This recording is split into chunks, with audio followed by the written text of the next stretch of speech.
Hola a todos, estamos aquí entonces para comenzar el curso de Literatura Latinoamericana 1.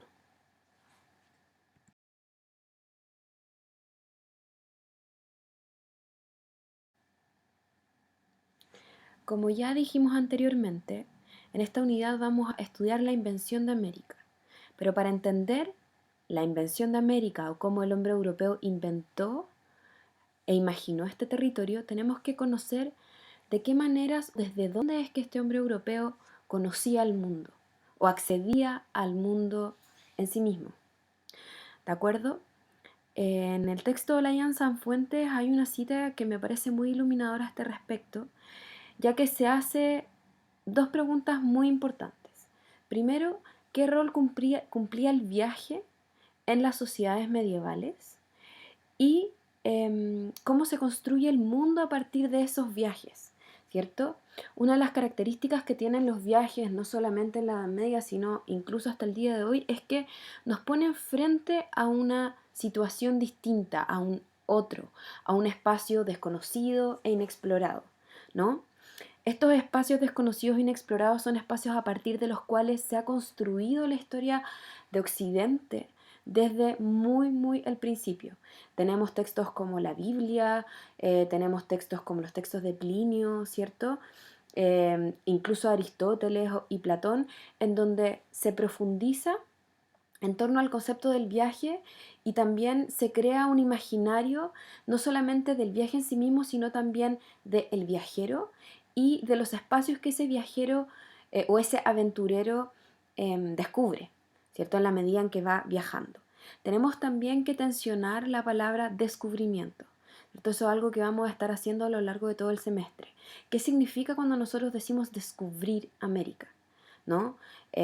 Sabemos muy bien que este no era un espacio eh, que no existía o que no tenía presencia humana antes de la llegada de los europeos, y sin embargo hasta hace relativamente poco tiempo este fue un proceso al que se le continuó llamando descubrimiento. ¿Por qué lo llamamos descubrimiento? ¿Qué significa esa palabra? Si tienen ganas podemos comentar un poco sobre esto en los comentarios del video en YouTube. ¿Qué significa descubrir América? O descubrir cualquier territorio. Nosotros sabemos un poco mejor hoy día que antes que la palabra descubrimiento en realidad significa el hombre blanco llegando a un territorio al que no había llegado nunca antes, ¿no? Y no tanto como en ese contexto específico se pensaba llegar a un lugar en donde no existía cultura alguna o no existía la cultura occidental previa. Tenemos entonces el concepto de viaje. Cuando el hombre europeo del siglo XV se enfrenta a este viaje, ¿qué ve? ¿Con qué se encuentra? ¿Cuáles eran los lugares a los que viajaba? Primordialmente Oriente. ¿Qué Oriente? ¿Cuál era este espacio oriental al que el hombre europeo viajaba y cómo lo describía? Vamos a tener a viajeros que bien señala tanto Laia Sanfuentes como Miñolo, que eran los viajeros característicos a los que recurría el hombre del XV para referenciar sus propios viajes.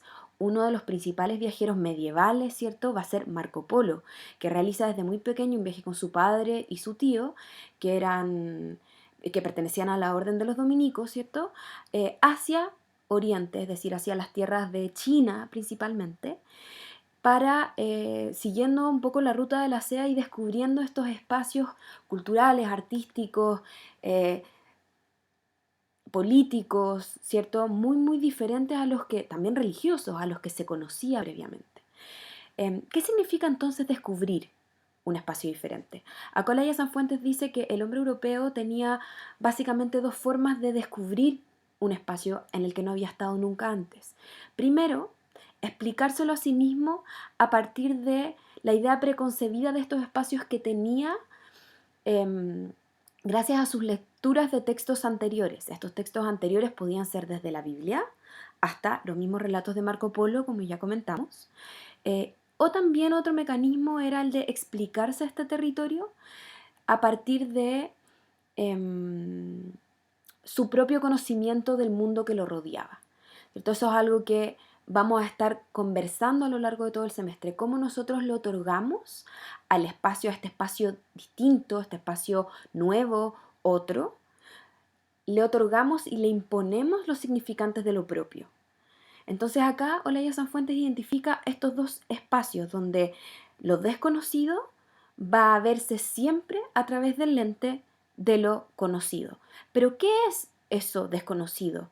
¿Y qué es eso conocido? ¿Cuál es el lente a partir de del cual el hombre europeo va a mirar toda esta realidad?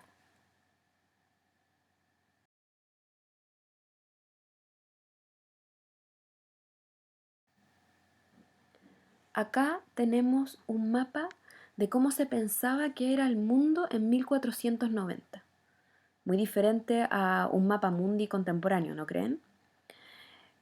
En esta época la cartografía va a ser muy iluminadora precisamente de las cosmovisiones europeas y occidentales del mundo, cómo se pensaba que el mundo se organizaba. En este periodo se creía que existían tres espacios primordiales, ¿cierto? Que eran Europa, África y Asia. Y por supuesto, desde el contexto europeo se pensaba que Europa era superior a los continentes africanos y asiáticos, principalmente porque en Europa existía el cristianismo, ¿cierto? En Europa estaba el papado, en Europa estaba la religión monoteísta más importante para los europeos, ¿no? Tenemos que pensar que este también va a ser un contexto en el que justamente estas tres religiones monoteístas principales, como lo son el cristianismo, el judaísmo y el islam, van a estar constantemente tensionándose específicamente en un espacio que para nosotros va a ser muy importante, que es la península ibérica, o lo que hoy día llamaríamos España y Portugal, que van a ser los grandes, grandes imperios del siglo XVI y XVII.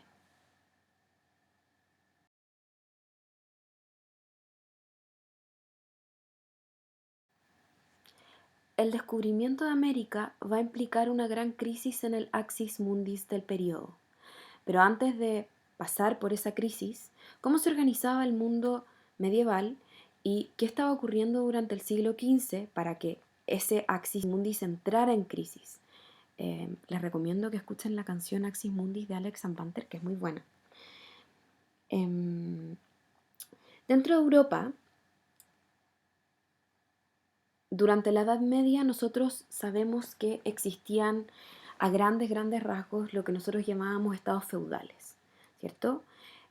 Estos estaban organizados de modo bastante atomizado y uno de los grandes cambios que ocurre durante el siglo XV es que el poder dentro de estos estados feudales comienza, o dentro de estos reinos en realidad, comienzan a centralizarse y se empieza a fundar lo que va a ser luego llamado el Estado moderno. ¿Cuáles son las grandes y principales características de los estados modernos? Es por un lado la centralización de los poderes, ¿cierto? El poder judicial, ¿cierto? Y todos, bueno, todos los poderes del Estado van a pasar a las manos de una familia principal, una dinastía en este caso, como en el caso de España. Y también van a regirse primordialmente por un ímpetu de expansión territorial. O sea, aquí vamos a tener por un lado la centralización del poder y por otro lado la necesidad de expansión territorial. Estos van a ser los dos grandes ejes que van a demarcar las características de un Estado moderno. Y España cumple esas características justamente con los reyes católicos que van a sentarse en Castilla. Aquí vamos a tener a Isabel I de Castilla y a Fernando de Aragón, que van a casarse para crear la dinastía de los Habsburgos y de esta manera comenzar la configuración de este Estado moderno mediante la progresiva centralización del poder y esta política de expansión territorial fuera de los límites peninsulares. ¿De acuerdo? Este fuera de los límites peninsulares es algo que vamos a estar conversando porque en un comienzo lo que ellos pretendían, lo que pretendía Isabel la Católica era precisamente expandir hacia Oriente, pero no hacia este otro Oriente que van a ser luego las Indias, luego América, sino hacia un Oriente que era en ese entonces Catay y Zipango, que es como se le conocía a China y a Japón. No obstante, la unidad política, ¿cierto?, no significó la unidad de los pueblos, ¿cierto? Como acá podemos ver, nosotros tenemos a Portugal de un lado, a Granada del otro, a Aragón del otro, ¿cierto?, a León y a Castilla, sino una unión personal entre los representantes de estas dos dinastías que van a ser Aragón y Castilla. Cada reino sigue, sin embargo, teniendo sus antiguas leyes, sus propias maneras de recaudar impuestos, sus pesos, sus medidas, y también existen las aduanas entre cada territorio. En la corona de Aragón continúan estando vigentes las cortes, aunque el nuevo reinado impuso tanto un virrey como un consejo de Aragón que dependen necesariamente de Castillas, ¿cierto? En Castilla también permanecen las cortes, constituidas por nobles, eclesiásticos y representantes de las principales ciudades castellanas, aunque de a poco estas cortes se van desarticulando porque ya no son tan necesarias como en la época de los reinos.